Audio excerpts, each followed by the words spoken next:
क्या आप जानते हैं कि कालासुर एक ऐसा रहस्यमयी और भयंकर दानव है जिसने अपने प्रकोप से असंख्य मानव जीवन को तबाह कर दिया। इस कहानी में आज हम जानेंगे कि सुदीप और उसकी टीम ने किस प्रकार कालासुर की शक्ति का सामना किया और क्या सच में वे इस दानव को हराने में सफल हो पाएंगे। सुदीप और उसकी टीम ने दरवाजे को खोला और उनकी आंखों के सामने एक अंधेरी सुरंग प्रकट हुई। सुरंग के अंदर एक हल्की सी रोशनी थी जो उन्हें आकर्षित कर रही थी, लेकिन साथ ही उस जगह की भयानकता ने उन्हें झिझकने पर मजबूर कर दिया। डर ने उनकी हिम्मत को कमजोर कर दिया था, लेकिन कालासुर की काली शक्तियों ने उन्हें पीछे खींचने की अनुमति नहीं दी। हमें अंदर जाना होगा, सुदीप ने दृढ़ता से कहा। हमारे पास और कोई विकल्प नहीं है। टीम के सदस्य एक दूसरे को देख रहे थे, आंखों में भय और अनिश्चितता की छाया थी, लेकिन सुदीप की दृढ़ता ने उन्हें कुछ हिम्मत दी। उन्होंने एक एक कर सुरंग में प्रवेश किया। जैसे ही वे अंदर गए, एक अदृश्य शक्ति ने उन्हें घेर लिया। सुरंग के अंदर की दीवारें अंधेरे से भरी हुई थीं और हवा में एक ठंडी सिहरन थी। जैसे ही वे सुरंग के अंदर और गहराई में गए, उन्हें अचानक एक अजीब सी आवाज सुनाई दी। यह आवाज जैसे किसी ने उन्हें बुला रही हो। यहाँ आओ, यहाँ आओ।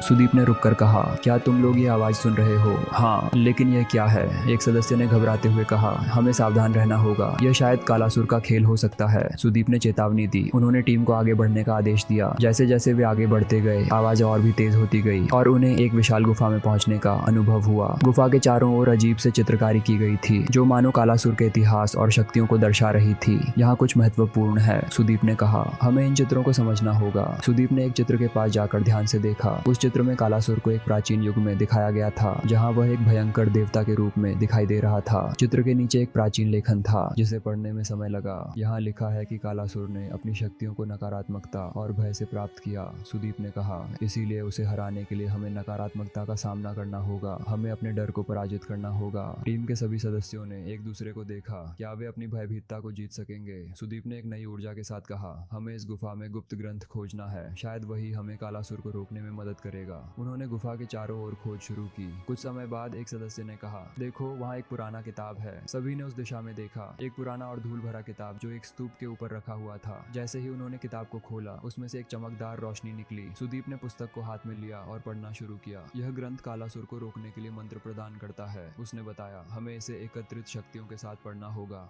सुदीप ने मंत्र को पढ़ने का फैसला किया, लेकिन अचानक गुफा की दीवारों से डरावनी आवाजें फिर से गूंजने लगी। कालासुर का प्रकोप फिर से उभरने लगा। सुदीप की आवाज थम गई। उन्होंने मंत्र का उच्चारण शुरू किया और टीम ने उसके साथ मिलकर सामूहिक रूप से उस मंत्र को उच्चारित किया। जैसे ही मंत्र उच्चारित हुआ, एक अजीब सी ऊर्जा गुफा में फैलने लगी। यह शक्ति काम कर रही है, एक सदस्य ने कहा। परंतु तभी कालासुर की गर्जना सुनाई दी। तुम्हें नहीं छोड़ूंगा, यह सब व्यर्थ है, उसने चिल्लाया। कालासुर की काली परछाई गुफा में फैलने लगी। उस भयानक शक्ति ने सभी सदस्यों को घेर लिया। सुदीप, हमें क्या करना चाहिए? एक सदस्य ने घबराते हुए पूछा। हमें एकजुट रहना होगा। अगर हम सब मिलकर इस शक्तिशाली मंत्र को उच्चारित करते रहे तो हम इसे रोक सकते हैं। जैसे ही उन्होंने एकजुट होकर मंत्र का उच्चारण करना जारी रखा, कालासुर की शक्ति थोड़ी कमजोर होने लगी। हमें और जोर लगाना होगा, सुदीप ने कहा। सभी ने एकजुट होकर अपनी शक्तियों को समर्पित किया। उन्होंने अपनी सारी ऊर्जा को एक जगह केंद्रित किया। हम एक हैं, हम डर से परे हैं, उन्होंने एक स्वर में कहा। फिर से उस दिव्य शक्ति का उदय हुआ। गुफा में चारों ओर रोशनी फैल गई और कालासुर की काली शक्ति धीरे धीरे घटने लगी। नहीं, यह संभव नहीं है, कालासुर ने गर्जना की। मैं तुम सबको समाप्त कर दूंगा। लेकिन सुदीप और उसकी टीम ने हार नहीं मानी। उन्होंने मंत्र का उच्चारण जारी रखा और अंत में एक बड़ी रोशनी ने गुफा को भर दिया। अब, सुदीप ने कहा,